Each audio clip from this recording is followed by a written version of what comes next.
te bendiga. Agradezco a Dios la oportunidad de un día más donde nos podemos reunir y podemos juntos meditar en su palabra. Gracias. Meditar en su palabra y ver lo que Dios tiene para nosotros en esta tarde, ¿sí? Así que sin más, te voy a pedir si tenés tu Biblia, tu teléfono. Igualmente vamos a estar pasando aquí las citas bíblicas de donde vamos a compartir hoy.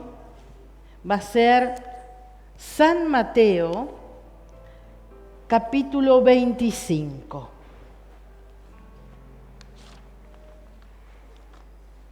San Mateo, capítulo 25.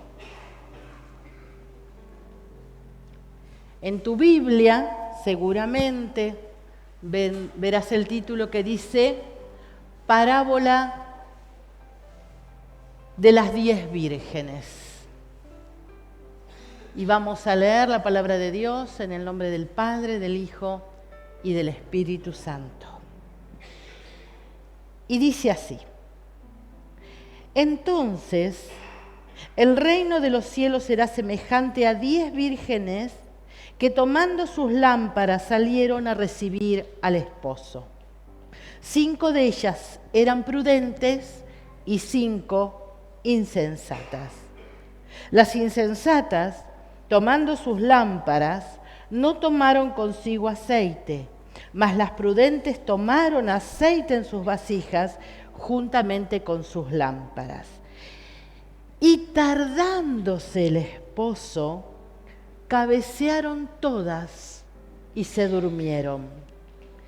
Y a la medianoche se oyó un clamor: aquí viene el esposo, salid a recibirle.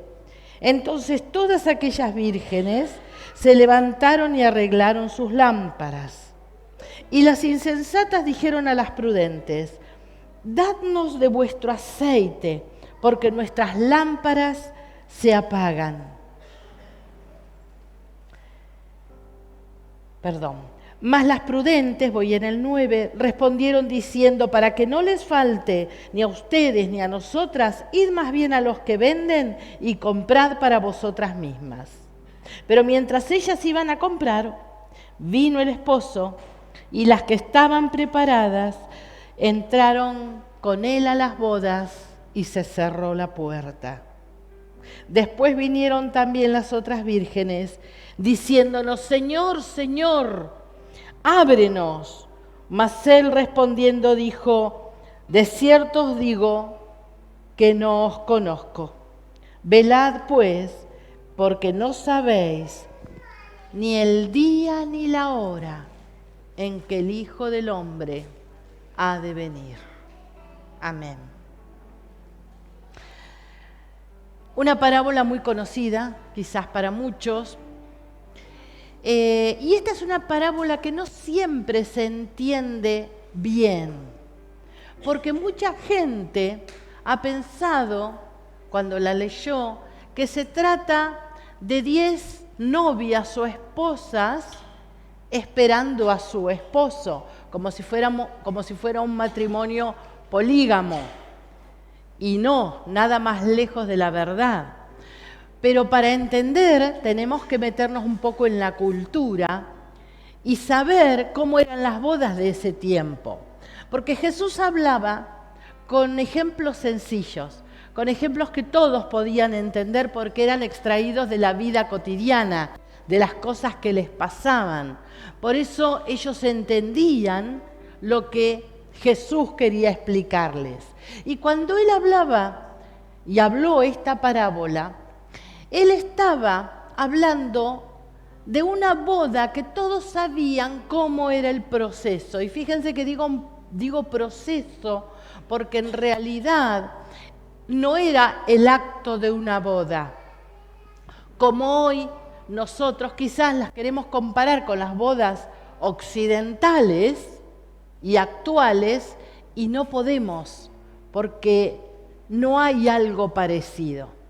Entonces tenemos que entender algunos de los pasos los que tienen que ver con esta parábola, porque en realidad era mucho más rica de lo que yo ahora les voy a explicar, quizás de para otra enseñanza, pero vamos a ver lo que amerita para esta situación concreta de esta parábola.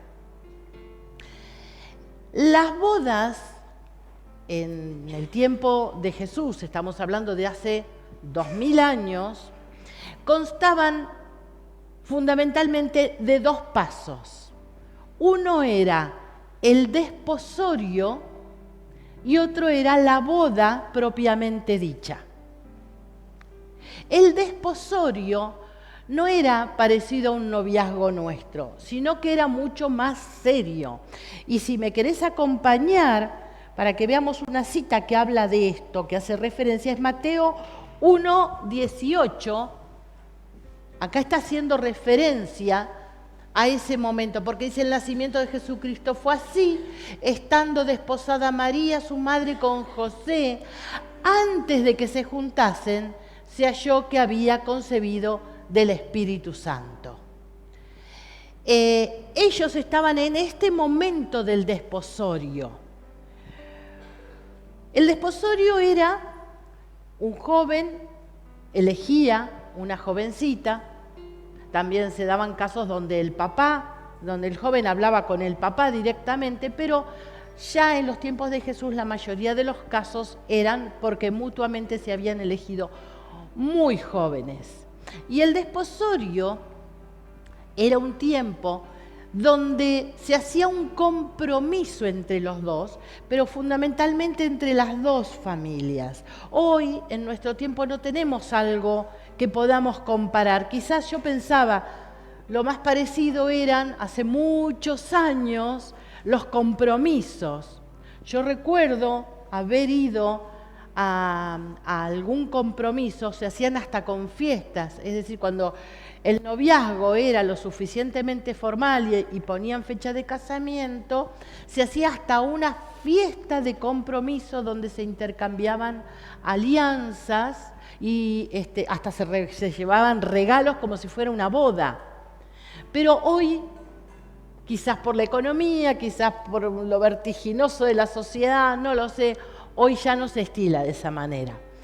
Entonces no tenemos, porque ni siquiera ese compromiso antes de casarse nuestro occidental se parece, porque en realidad el desposorio era un contrato legal, tenía validez legal, no era solamente moral, sino legal. De hecho, el joven iba y hablaba con el papá y los hermanos de la novia y hacían un contrato donde figuraban todos los puntos de lo que iba a ser luego el casamiento. Entonces, ahí se firmaba ese contrato y las dos familias estaban involucradas. Tanto es así que si por alguna razón se tenían que separar, como en el caso cuando María concibió del Espíritu Santo y luego dice que José, cuando se enteró que estaba embarazada, quiso dejarla secretamente. Ese dejarla secretamente era darle carta de divorcio, porque en realidad era legal y había que divorciarse si se separaban en esa instancia. Así que así de serio era el desposorio. En realidad era lo mismo que la boda, lo único que no se consumaba el casamiento y vivían cada uno en la casa de sus padres. Así que este era el primer paso. Y luego que se firmaba el contrato, que ya se hacía que era un pacto con la seriedad de un pacto en aquellos tiempos, el novio se volvía a la casa de su padre, porque cuando eran solteros vivían en las casas de sus padres. Entonces el novio volvía a la casa de su padre y la novia quedaba en su casa, en la casa de sus padres. Este era un tiempo de 6 meses a 1 año, más cerca del año que menos, porque lo que iba a hacer el novio en ese tiempo que iba a la casa de sus padres era a preparar un lugar para la novia. San Juan 14:23.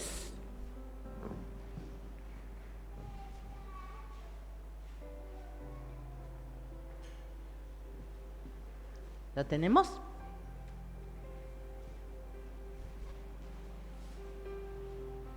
Ahí está. Respondió Jesús y dijo,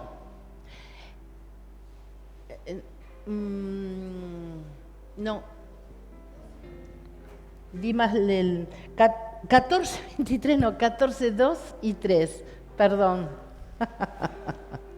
Claro, por eso las desubiqué a las chicas. Perdón, chicas. 14:2. En la casa de mi Padre muchas moradas hay. Si así no fuera, yo os lo hubiera dicho. Voy pues a preparar lugar para vosotros. Y si me fuere y os preparare lugar, vendré otra vez y os tomaré a mí mismo, para que donde yo estoy, vosotros también estéis. A esa costumbre se estaba refiriendo Jesús. Por eso cuando leemos la Biblia, a veces, si no estamos familiarizados con algunas cosas de la cultura, quizás no entendemos a cabalidad lo que nos quiere decir. Entonces el novio se iba y preparaba el lugar para la novia, que era en la casa de su padre. Acabamos de leer, en la casa de mi Padre muchas moradas hay habitaciones para que vayan a vivir. Y entonces el novio iba, preparaba en esa casa, por lo general construía habitaciones para después él vivir con su esposa. Y en ese tiempo estaba ocupado alrededor de un año construyendo esas habitaciones, esas moradas, para que luego después ir a buscar a su novia y llevarla al lugar donde iban a vivir juntos. Así que durante ese tiempo ellos estaban separados, pero mientras el novio construía las habitaciones y preparaba el lugar en la casa de su papá, la novia, en la casa de su familia y de su papá, utilizaba el tiempo para preparar el ajuar, para coser el vestido, para confeccionarlo, para adornarlo.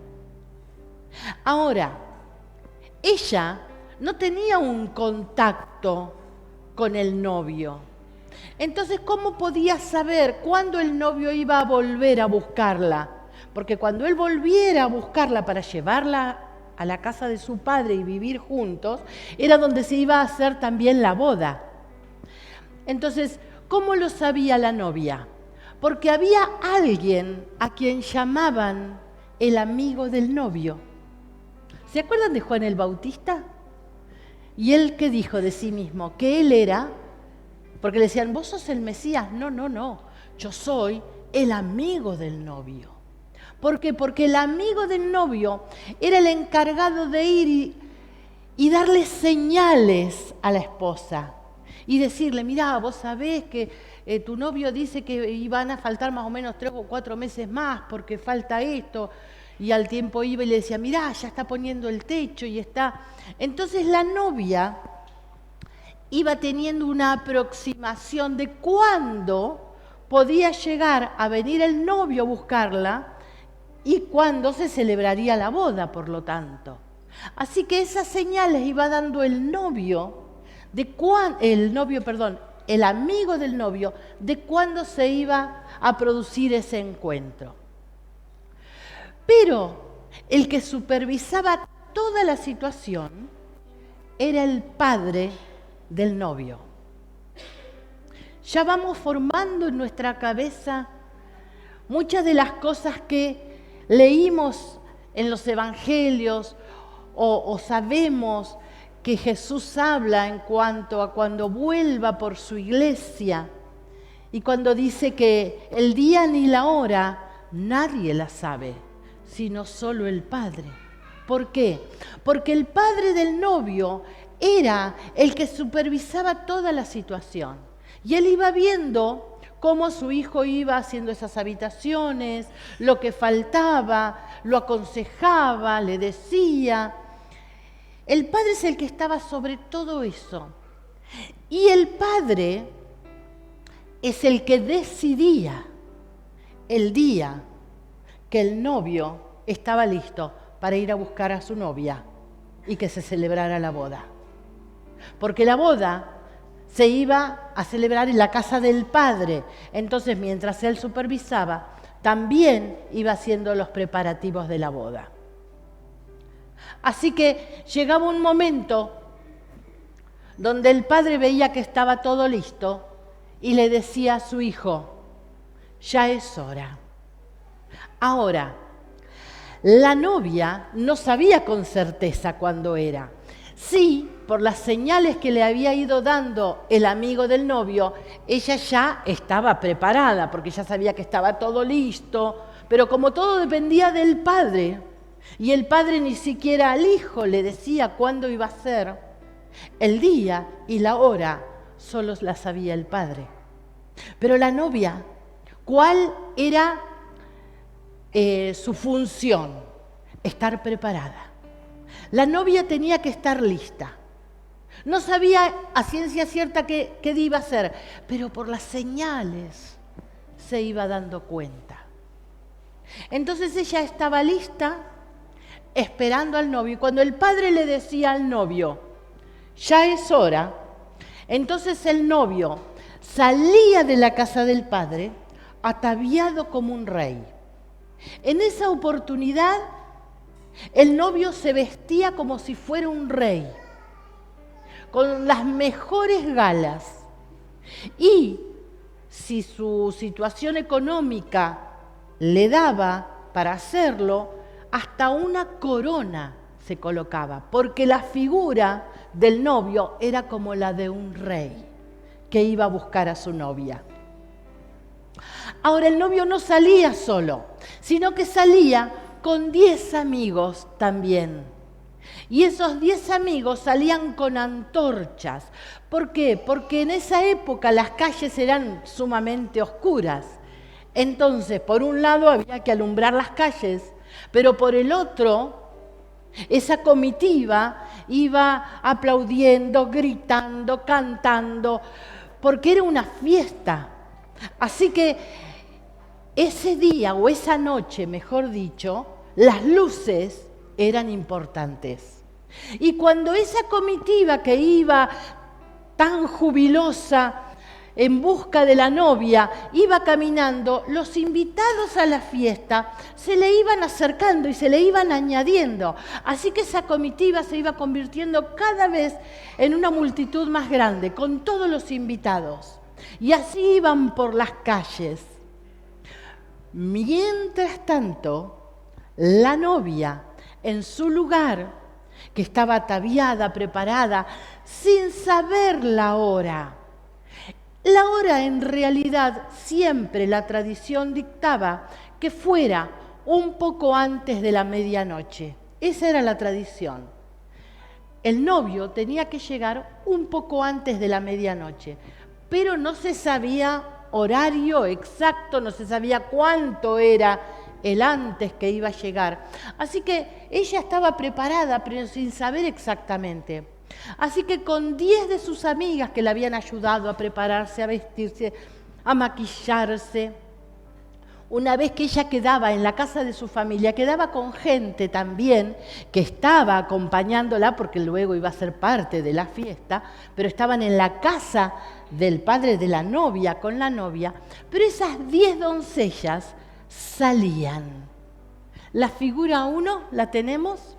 Esas 10 doncellas salían. ¿Por qué 10? ¿Por qué 10 el novio y por qué 10 la novia? ¿Ven? Ahí vemos a un grupo de doncellas cómo están yendo, con sus lámparas también. Los amigos del novio iban con antorchas, pero las doncellas iban con lámparas con aceite, lámparas de barro que llevaban en sus manos encendidas, con el mismo propósito de alumbrar la calle, pero también ser parte de la fiesta, porque todos, absolutamente todos los que se unían a esa gente que iba, ya sea tanto a la casa de la novia o que salía de la casa de la novia, todos tenían que tener su luz propia. era parte de la consigna. Y así se sabía quiénes eran los invitados y quiénes no. Así que ellas salían, iban, yo les decía, ¿por qué 10? Porque 10 en la Biblia es un número significativo que habla de algo completo, de algo que ya se preparó para otra cosa. Ya está preparado, ya se completó. Y también significa responsabilidad y legalidad. ¿Por qué? Porque daba el marco legal, tanto para el novio como para la novia, de que todos estos testigos iban a estar con ellos siendo justamente testigos de esa boda y de ese compromiso. Así que las doncellas también iban con sus lámparas a la entrada de la aldea, porque ellas tenían que esperar al novio y a la comitiva del novio, para que cuando ellos vinieran, ellas iban a ir adelante, mostrándoles el camino hacia la casa de la novia. Y ahí el novio iba a recoger a la novia y la iba a llevar a la casa de su propio padre, donde todos iban a ir y se iba a celebrar la boda. Así que esto era lo que Jesús tenía en mente cuando él le hablaba de las 10 vírgenes o las 10 doncellas, las 10 damas de honor. Y cuando la gente lo escuchaba, sabía de lo que estaba hablando. Ahora vemos algo particular, que dice que las doncellas esperaron a la entrada de la aldea a que llegara el novio, porque ellos iban a escuchar. Primero iban a ver las luces que se acercaban, pero además iban a escuchar, porque iban a ir cantando, gritando, iban a anunciar. La costumbre decía que los amigos del novio anunciaran: ahí viene el novio, salgan a recibirlo. Les estaban hablando a las doncellas para que ellas lo recibieran. Pero particularmente en esta historia que Jesús narra, el novio tardó en llegar. Por alguna razón, el novio no llegó a la hora que ellas esperaban. ¿Recuerdan que decíamos? Antes de la medianoche. Entonces dice que cabecearon, tenían sueño, el trajín del día, la ayuda a la novia, los preparativos, estarían cansadas. Cabecearon y 5 de ellas se durmieron. ¿Dice así?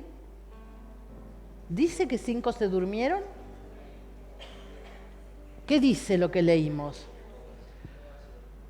Todas se durmieron. Todas las doncellas se durmieron. Todas. Y las vírgenes son la figura de la iglesia de los últimos tiempos. Todas se durmieron. La iglesia, Jesús nos está diciendo que la iglesia de los últimos tiempos se va a encontrar dormida. Nos está hablando a nosotros. Nos está diciendo que en los últimos tiempos van a haber cosas, y tantos años se dijo, siempre desde chico, dicen Cristo viene, Cristo viene, Cristo viene. Vaya a saber, es como un cuentito. Vaya a saber cuándo viene Cristo. No creo que sea ahora. Mientras tanto, nos distraemos. Y mientras tanto, la iglesia se duerme. ¿Cuáles son las características de una persona dormida? ¿Qué podemos pensar? La figura... vamos a ver la figura 2 donde vemos la lámpara, que no se las mostré. Así eran las lámparas, eran de barro, se llenaban de aceite, tenían, lo que hacía de mecha era una especie de trapo, de tela, que salía por el orificio de la parte de adelante y era por donde salía la llama. Así eran y cabían en una mano. Así eran las lámparas que llevaban las vírgenes. ¿Cuáles, les decía, las características de una persona dormida? Y ahora sí, por favor, la figura 3. Algunos dirán, ¡qué gana!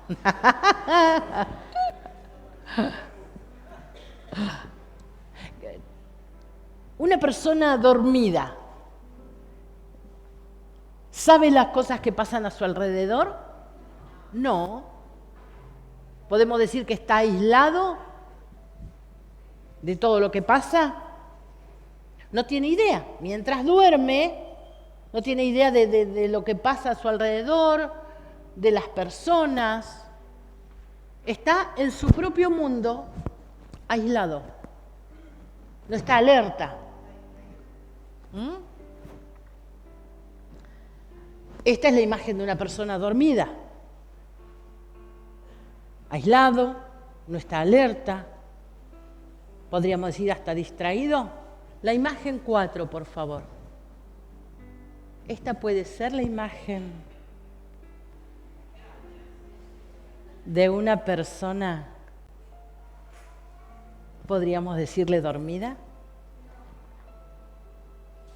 ¿No? ¿Cómo eran las características de la persona dormida? Aislado, no está alerta, no está consciente del entorno. Y mientras digo esto, anda pensando. Si tenés adolescentes en la casa, sabés de lo que estoy hablando. Y lamentablemente, no solamente adolescentes. La iglesia de los últimos tiempos estará distraída. Son las mismas características. No estoy demonizando el celular, las redes sociales, pero estoy hablando del entretenimiento excesivo.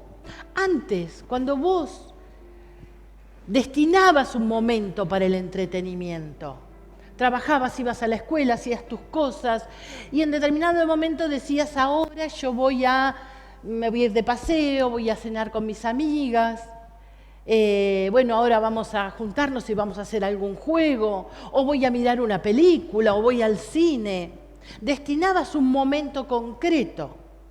Hoy, la distracción y el entretenimiento han permeado absolutamente todas las situaciones de nuestra vida.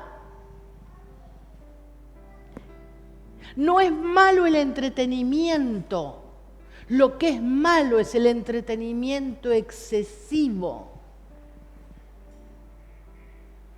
Estamos en el trabajo y estamos pendientes de esto. Estamos en la escuela y estamos viendo si llega una notificación. Si yo leo la Biblia en el celular, pero de pronto te sale una notificación y te fuiste detrás de la notificación. Y detrás de esa notificación te salió otra cosa y cuando te quisiste dar cuenta,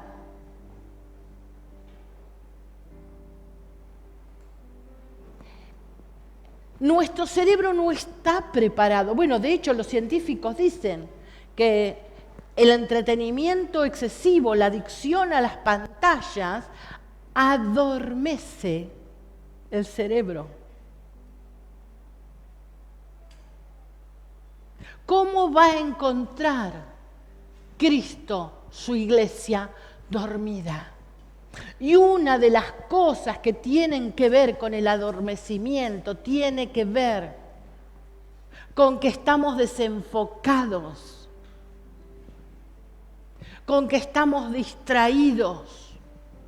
Hemos perdido el enfoque, hemos perdido el propósito, porque nuestra mente está como hipnotizada.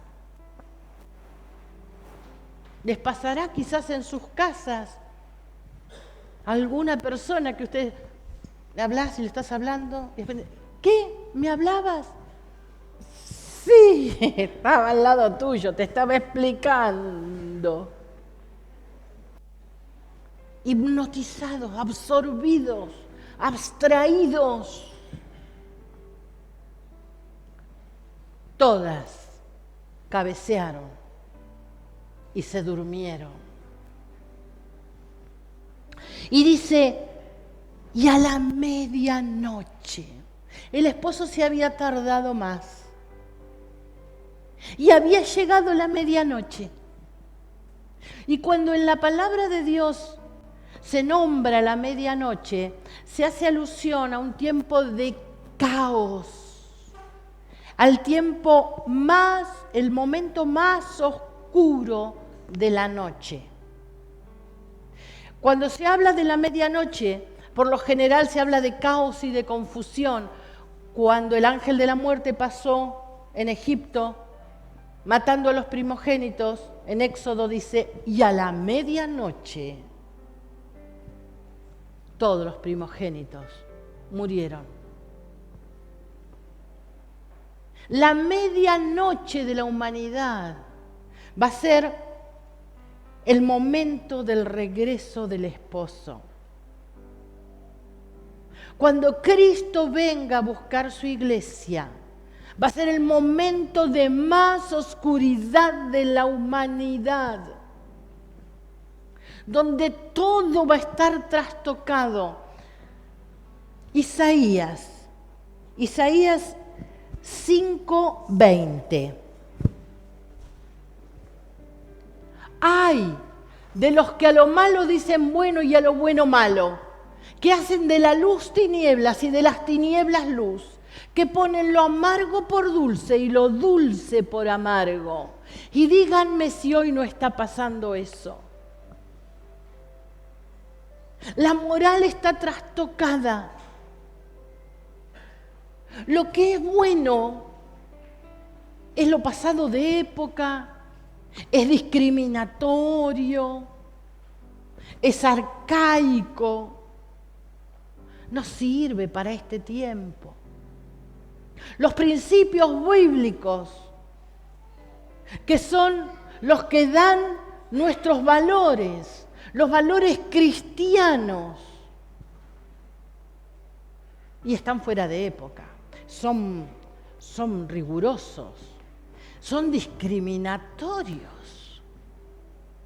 A lo malo bueno y a lo bueno malo.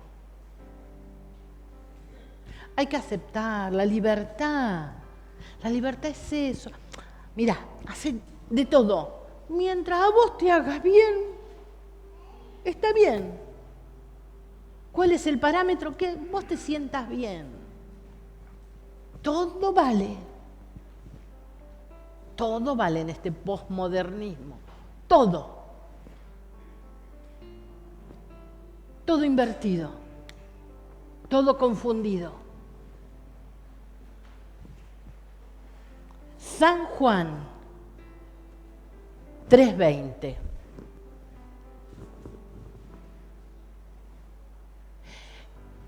Empezamos en el 19. Y esta es la condenación, que la luz vino al mundo y los hombres amaron más las tinieblas que la luz, porque sus obras eran malas.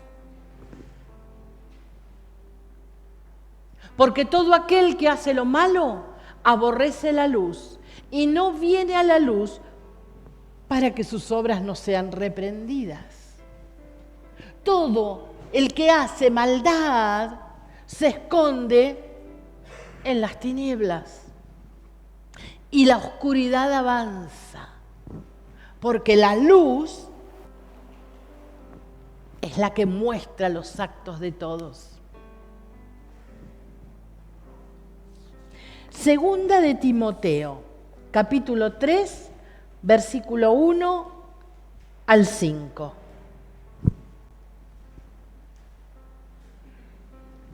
Timoteo, es bueno que sepas que en los últimos días habrá tiempos muy difíciles, pues la gente solo tendrá amor por sí misma y por su dinero. Vayamos pensando. Serán fanfarrones y orgullosos, se burlarán de Dios, serán desobedientes a sus padres y malagradecidos, no considerarán nada sagrado, no amarán ni perdonarán, calumniarán a otros y no tendrán control propio, serán crueles y odiarán lo que es bueno, traicionarán a sus amigos, serán imprudentes, se llenarán de soberbia y amarán el placer en lugar de amar a Dios. Actuarán como religiosos, pero rechazarán el único poder capaz de hacerlos obedientes a Dios. Aléjate de esa clase de individuos. ¿Está describiendo nuestra sociedad o no? Es lo que pasa hoy. Es el tipo de gente con la que tratamos a diario. Y la iglesia del siglo XXI está cabeceando y está dormida. Estamos dormidos. Jesús lo dijo. Jesús dijo que en los últimos días, antes de venir el esposo, estaría toda la iglesia dormida. Romanos capítulo 13, versículo 11 y 12. Y esto, conociendo el tiempo, que es ya hora de levantarnos del sueño, porque ahora está más cerca de nosotros nuestra salvación que cuando creímos. La noche está avanzada y se acerca el día. Desechemos pues las obras de las tinieblas y vistámonos con las armas de la luz. Las vírgenes estaban dormidas y de pronto los gritos empezaron. Ahí viene el novio, ahí viene el novio. Ni siquiera habían visto la luz a lo lejos, pero se despertaron. Se despertaron las 10 y comenzaron a arreglar sus lámparas. Y arreglaban sus lámparas apuradas para poder ser parte de la comitiva. Y ahí se dieron cuenta 5 que no tenían aceite de repuesto, que había pasado el tiempo y el fuego se estaba apagando. Y entonces le dijeron: denos de su aceite, por favor, porque nuestras lámparas se apagan. Y entonces las otras 5 le dijeron: no, si les damos de nuestro aceite nos vamos a quedar sin aceite nosotras y ustedes. Más vale vayan y compren para ustedes. Y ellas fueron a comprar. Y mientras iban a comprar, llegó el novio. Era la medianoche, que podían encontrar a la medianoche, todos los negocios cerrados. Ya era tarde, ya no era el tiempo. Yo muchas veces cuando leía esta parábola pensaba para mí misma: ¡ay, qué egoístas! Podían haberle dado un poquito de aceite. El combustible de las lámparas era aceite de oliva. Podían haberle dado un poquito para que alumbraran a todos. Pero Jesús nos quería dar una enseñanza que permaneciera hasta hoy. El tiempo de las vírgenes. Y la enseñanza es que el aceite no se comparte. Podemos compartir enseñanza, podemos compartir estrategias. Hay cosas que podemos compartir.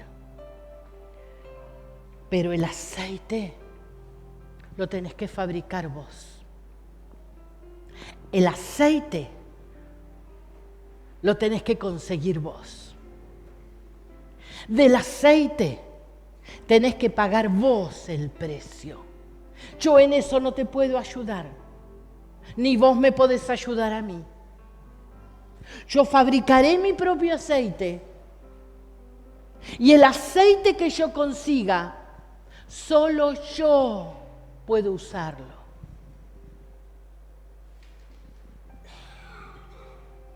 Podemos tener lámparas hermosas,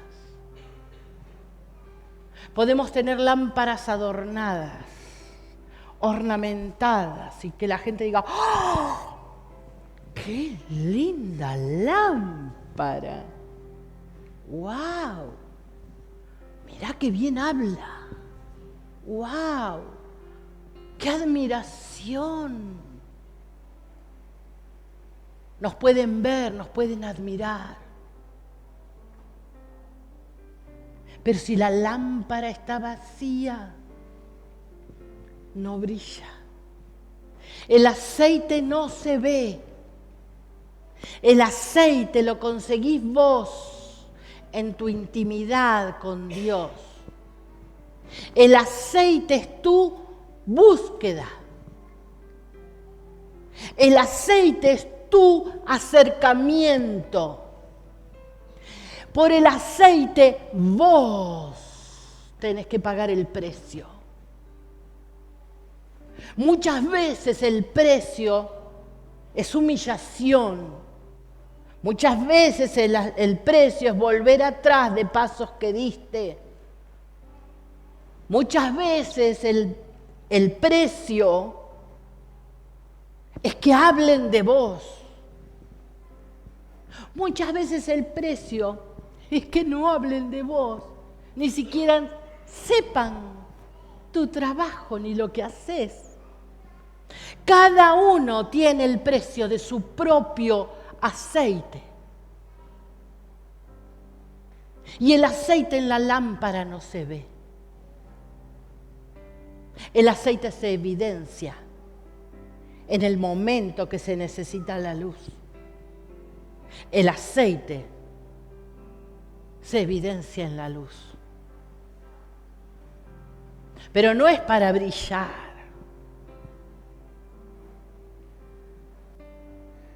El aceite es para iluminar cuando se necesita. Y la luz, en la peor oscuridad, se evidencia. Las tinieblas no se pueden resistir a la luz. De hecho, ¿qué son las tinieblas? ¿O qué es la oscuridad? Falta de luz. No existen las tinieblas a no ser que no haya luz. ¿Entendemos esto? Las tinieblas se disipan. No pueden coexistir con la luz. Lo que de verdad existe es la luz. Las tinieblas avanzan cuando no hay luz. Y va a haber un momento al que nos estamos acercando en la humanidad, que sea el momento de peor oscuridad. Ya estamos viendo muchas de las señales que el novio nos manda, ¿o no? Ya estamos percibiendo muchas de las señales. Sabemos, no sabemos el día ni la hora, pero sabemos que el novio en cualquier momento viene. Cuando su padre le diga, ya es hora.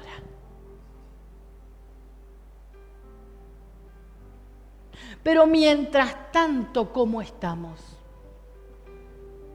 Mientras tanto cómo está nuestro aceite. ¿Vamos a tener aceite de reserva? ¿O vamos a salir en el momento inoportuno, fuera de término, cuando ya es tarde, a gritar, abrinos?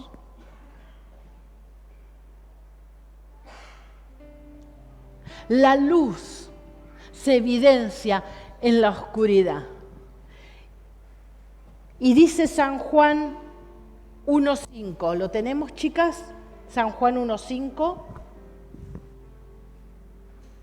La luz en las tinieblas resplandece y las tinieblas no prevalecen contra ella.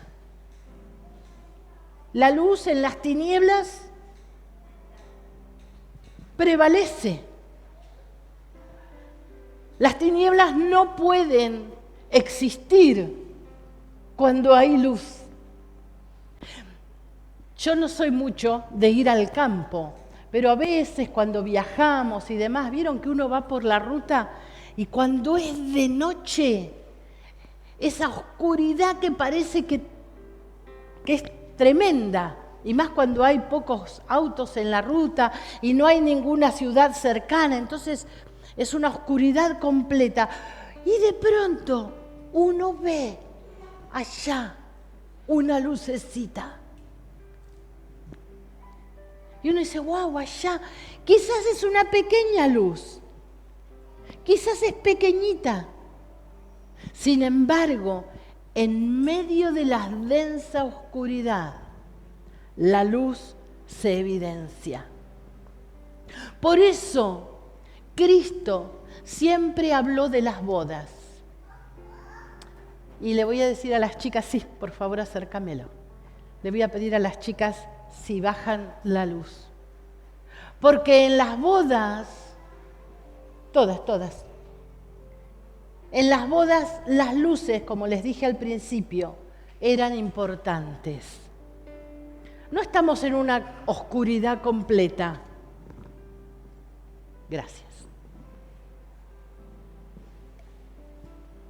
Pero aún así, con una oscuridad intermedia, la luz alumbra. No conseguí una lámpara como la de las herodianas, que se llamaban a las de esa época. Pero sí una luz que alumbra su llamita no con aceite de oliva, esto no tiene aceite de oliva, pero sí alcohol. Y esta es nuestra luz. ¿Cómo está tu luz? ¿Se está apagando? ¿Cómo está tu tiempo de intimidad con el Señor? ¿Cómo está tu búsqueda? ¿Cuánto tiempo de búsqueda le das al Señor? Vieron que ahora los teléfonos tienen la posibilidad de que uno puede ver cuánto estuvo en las redes sociales, cuánto estuvo en diferentes partes. Un día, por gusto, hacé la prueba. A ver cuánto tiempo pasaste en las redes sociales. Y compáralo con el tiempo que ese día hiciste de búsqueda del Señor, de tu búsqueda personal, de la búsqueda del aceite. Lo importante no es la lámpara. Puede ser esta, puede ser otra, puede ser eléctrica, puede ser una llamita apenas perceptible o un fósforo en medio de una oscuridad total. Pero la luz siempre va a ser evidencia de que hay combustible. Lo importante no es cómo sea tu lámpara, no es lo que la gente vea, no es lo que otros puedan admirar, no es lo que otros puedan decir de vos, o aún Quizás, gracias, no te sentiste realizado o realizada en otras cosas de tu vida. Y en la iglesia quizás tenés un cargo, tenés alguna situación, algo, y te sentís hasta poderoso. Esa es la lámpara. Lo importante es que lleves el aceite de repuesto. Porque el día y la hora, termina diciendo la parábola de las vírgenes, nadie la sabe, solo mi Padre que está en los cielos. Y Efesios 5, ese no lo tengo ahí, así que se los voy a leer. Efesios 5, versículo 13 a 16, dice así: mas todas las cosas, cuando son puestas en evidencias por la luz, son hechas manifiestas. No hay nada que se pueda esconder ante la luz. Porque la luz es lo que manifiesta todo. Por lo cual dice: despiértate, tú que duermes, y levántate de los muertos, y te alumbrará Cristo. Mirad pues con diligencia cómo andéis, no como necios, sino como sabios, aprovechando bien el tiempo, porque los días son malos. Nuestra salvación está más cerca de cuando creímos. Quizás Cristo venga a buscarnos y estemos vivos, sea en nuestra generación. Pero de no ser así en nuestra generación, cada uno de nosotros va a tener su tiempo personal de encuentro con el Señor. Dios ya marcó tu hora, tu día y tu hora. Nadie la sabe, pero ya tenés fijado el día y la hora del encuentro con el Señor. Y ese va a ser tu día. Quizás antes del arrebatamiento, no lo sé. Pero nuestro encuentro personal lo tenemos marcado. ¿Estamos preparados? ¿Tenemos el aceite de repuesto? ¿La llama está encendida? ¿O estamos como las 5 vírgenes, dormidas y sin repuesto de aceite? Llega un momento, y va a llegar el día, en el que ya no va a haber obras por hacer. Va a llegar el momento en el que no podamos salir a buscar aceite, ni el aceite del otro nos va a servir a nosotros. Y en ese tiempo nos vamos a ver cara a cara con el Señor. Estemos apercibidos, estemos preparados, estemos esperando al esposo, estemos esperando nuestro encuentro personal con Él. Pero sea, como nos encuentre, que nos encuentre preparados. Te pido si podés, nos vamos a poner de pie.